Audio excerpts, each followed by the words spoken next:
मैं हूँ देवी सत्यव्रता। आज मैं आपको भागवत में दूसरे दिन की कथा सुनाऊंगी। आइए हम इस भागवत भागीरथी में प्रवेश करते हैं। श्रीमद् भागवत में द्वादश स्कंद है, 335 अध्याय हैं और 18,000 श्लोक हैं। आदि में सत्य स्वरूप परमात्मा का ध्यान किया गया है। आइए हम सभी इन सत्य स्वरूप परमात्मा का ध्यान करते हैं।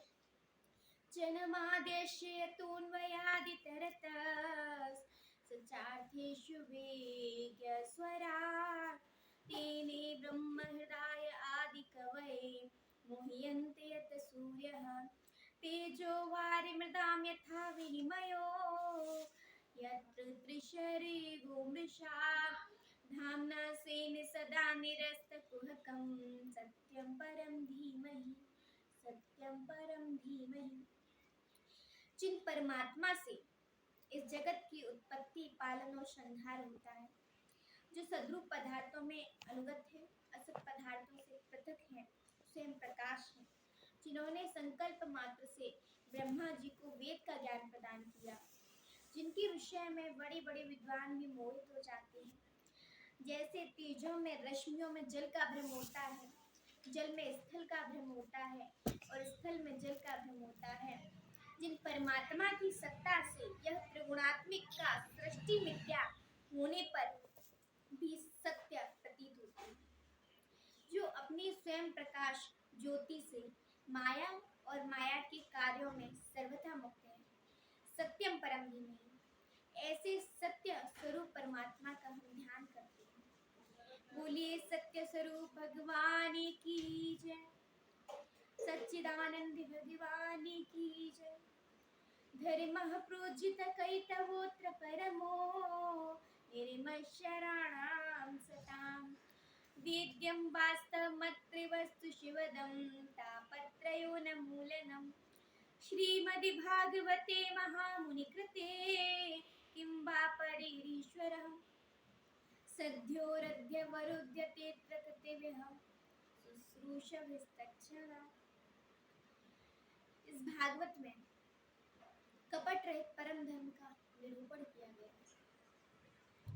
किसी और की शरण ग्रहण करेंगे तो वह सोचेगा इससे मुझे क्या काम निकालना,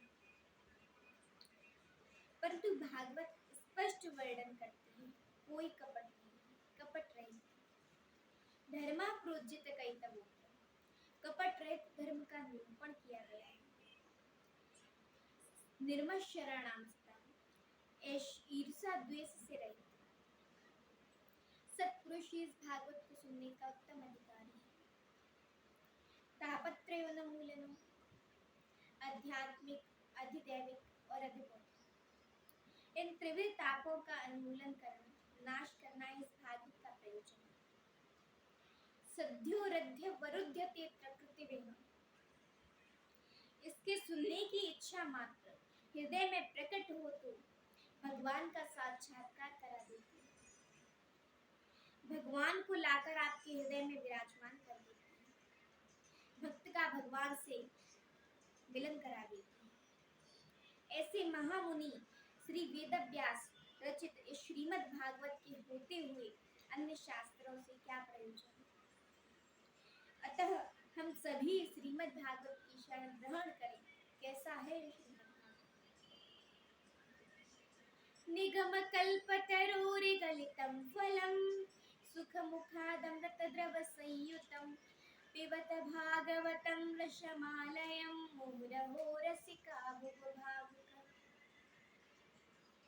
यह वेद रूपी वृक्ष का पूर्ण परिपक्व फल है।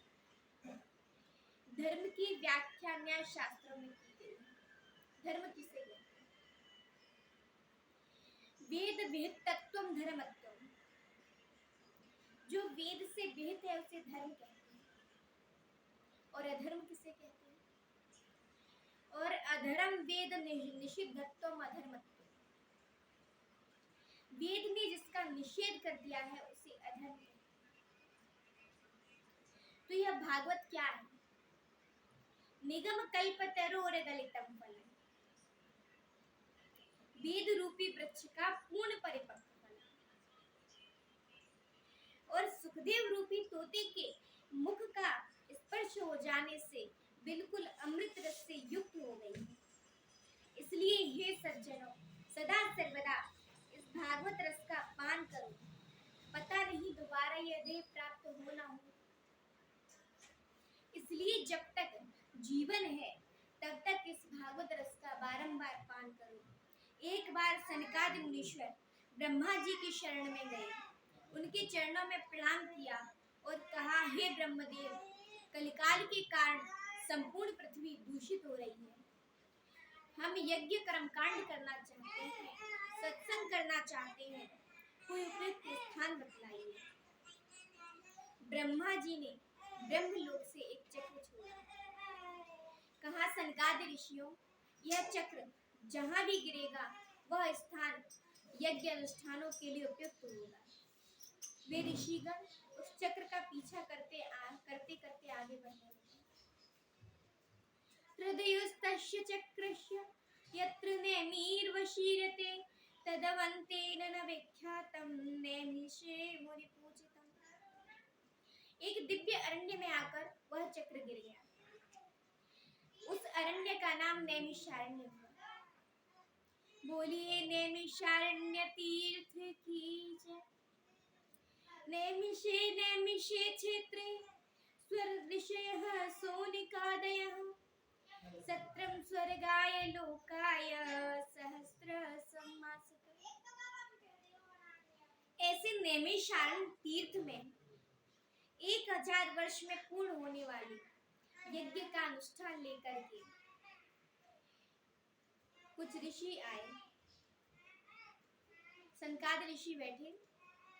एक दिन प्रातः काल उन्होंने संध्या वंदन किया, अग्निहोत्र किया और हवन किया। इसके पश्चात भी कुछ समय बच गया तो सूत जी को उच्च आसन पर विराजमान किया, उनका पूजन किया और उनके चरणों में प्रणाम कर उनसे 6 प्रश्न किए।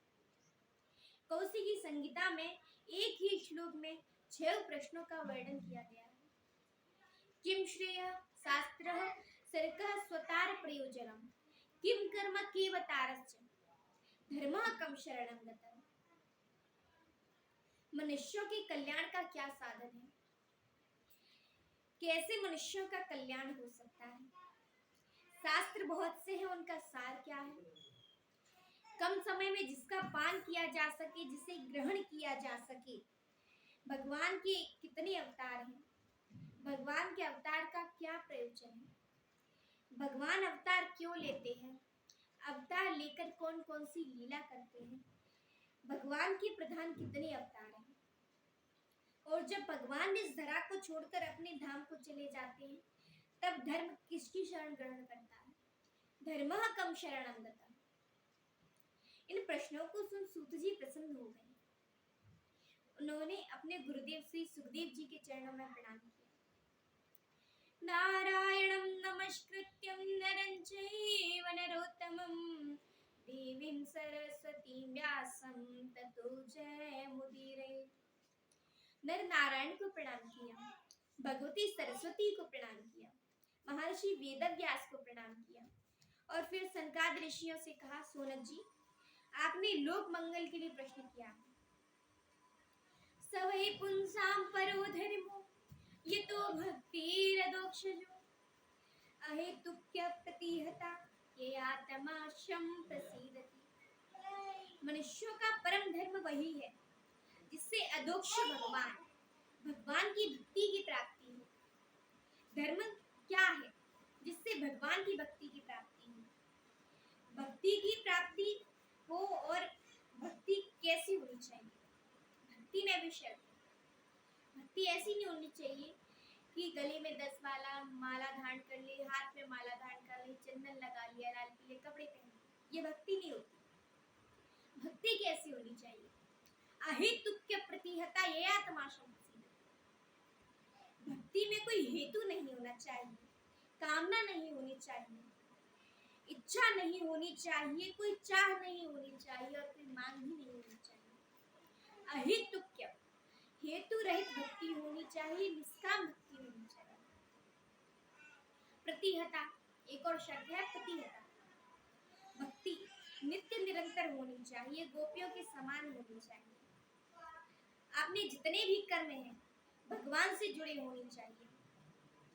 ऐसी भक्ति है वो शीघ्र ही ज्ञान और वैराग्य को उत्पन्न करती है। आप भजन कर रहे हैं, परमात्मा के स्वरूप का ज्ञान नहीं हो रहा है और संसार से वैराग्य नहीं हो रहा है, समझ लीजिए अभी भक्ति में कुछ कमी है, अभी बढ़ाने की आवश्यकता है, मार्ग ढूंढने की आवश्यकता है, अभी उत्तम मार्ग नहीं मिला है।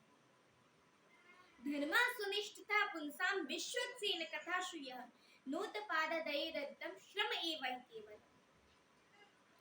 श्री सूत जी कहते हैं कि मनुष्य स्वधर्म का पालन कर रहा है, परंतु स्वधर्म के पालन से भगवान की कथाओं में प्रेम उत्पन्न नहीं हो रहा, भगवान में प्रेम उत्पन्न नहीं हो रहा, तो समझ लीजिए वह मात्र श्रम ही श्रम है। क्योंकि यह मनुष्य शरीर धर्म अर्थ काम मोक्ष इन 4 पुरुषार्थों की प्राप्ति के लिए हुआ है। धर्म मुक्ति के लिए करना चाहिए, धर्म के माध्यम से धन नहीं कमाना चाहिए, धर्म की आड़ में धन नहीं कमाना चाहिए। धन आए, यदि धन आए तो धर्म करें। कामना को उपभोग करना धन का फल नहीं है, कामनाओं का उतना ही उपभोग करें जितने से जीवन चल जाए, क्योंकि यह जीवन तत्व की जिज्ञासा के लिए प्राप्त हुआ है। सनकादि पूछते हैं यह तत्व क्या है? सूत जी कहते हैं तत्त्वविदस् तत्त्वं यज ज्ञान मध्यम ब्रह्मेति परमात्मेति भगवानीति शब्दैति। हे सूनत जी, उस तत्व को ज्ञानी ब्रह्म कहते हैं, योगी परमात्मा कहते हैं और भक्त भगवान कहते हैं। वही तत्व, वही भक्तों के कल्याण के लिए परमात्मा कुछ भी बनने में शर्म नहीं करते।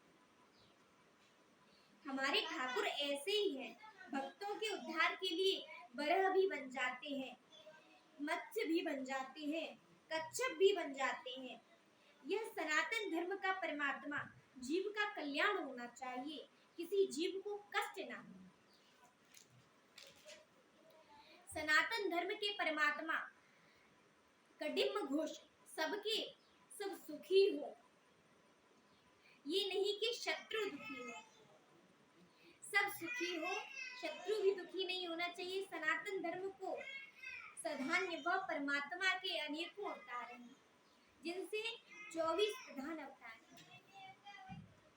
उनका सर्वप्रथम अवतार सनत सनंदन सनातन सनत कुमार है। दूसरा अवतार वराह भगवान के रूप में है। तीसरा देवर्षि नारद के रूप में हुआ है। चौथा नर नारायण के रूप में हुआ है। पांचवा कपिल भगवान के रूप में हुआ है। छठवां दत्तात्रेय के रूप में हुआ है।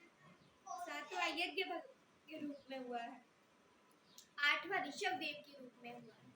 नौवां पृथु भगवान के रूप में हुआ है। 10वां मत्स्य भगवान के रूप में हुआ है। इसके आगे की कथा अगले वीडियो में बताएंगे। आपको मेरा राधे राधे।